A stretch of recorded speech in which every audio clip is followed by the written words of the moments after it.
আসসালামু আলাইকুম ফেসবুক বন্ধুরা, আজকে আপনাদেরকে দেখাবো গ্যাসের চুলার অনেক গুরুত্বপূর্ণ একটা বিষয়। ভাই আজকে কি বিষয়টা দেখাবো?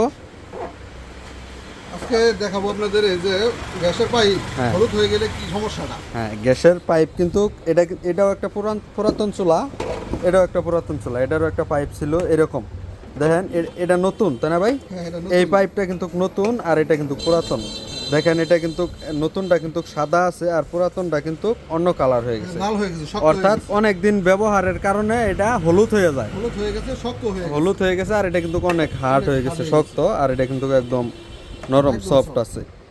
তো বেশি দিন ইউজ করার পরে যদি এরকম হলুদ বা হার্ড হয়ে যায়, তাহলে গ্যাসের চুলার পাইপ অথবা নল এটা কিন্তু অতি দ্রুত চেঞ্জ করা অবশ্যই, প্রয়োজন। অবশ্যই, না হলে কিন্তু নলের কারণেও অনেক বড় ধরনের দুর্ঘটনা হতে ঘটতে পারে, পারে। হ্যাঁ, তো এটা কতদিন পরে পরে এরকম হলুদ হয়ে যায়?